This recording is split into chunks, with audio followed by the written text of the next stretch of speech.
ஜெயிச்சிருவான். எப்படி அது இவ்வளவு வேகமா போகுது?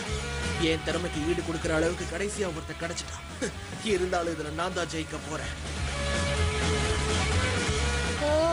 இவனுடைய வேகம் கண்டிப்பா இந்த போட்டியில நமக்கு உதவியா இருக்காது. ஏன் அப்படி சொல்ற? போய் அவனை தாக்கு. வெளியே போக சொல்லல. ராக்டோவோ ரிங்க விட்டு வெளியே வந்துருச்சு. சோ ரென்டாரோ கியாமாவுக்கு முதல் பாயிண்ட் கிடைச்சிருக்கு. இப்போ போட்டியோட நிலவரம் 1-0. போட்டி இன்னும் முடியல. இப்பதான் சூடு பிடிச்சிருக்கு. அடுத்த பாயிண்டும் அவனுக்கு போச்சுன்னா அவன் ஜெயிச்சிருவான். என்ன நம்புங்க, நான் இந்த போட்டியில கண்டிப்பா ஜெயிப்பேன். எனக்கு நம்பிக்கை இருக்கு. இந்த அளவுக்கு பில்டப் தேவை இருக்காதுன்னு நினைக்கிறேன். இரண்டாவது சுற்று. Ready set. ஆங்கிள் கொஞ்சம் தப்பாயிடுச்சுன்னு நினைக்கிறேன். இந்த வாட்டி எல்லாம் சரியா நடக்கும். நம்ம திறமையை காட்டுவோம். 3, 2, 1. என்ன? நகருங்க நகருங்க. வழி விடுங்க. நான் என் வேலை பிடிக்கணும்.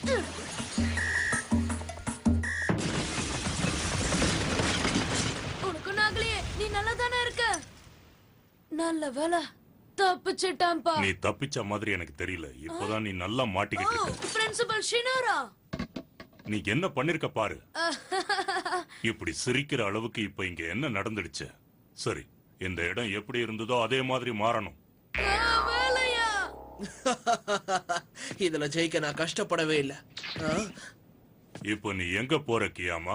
நீ அவனோட போட்டியாளர் தானே. அவன் சுத்தம் செய்யறதுக்கு நீயும் உதவி செய்யணும். சுத்தம் செய்யறதுல உனக்கும் சரி பங்கு இருக்கு, மறந்துடாத. என்ன எப்படி சொல்றீங்க?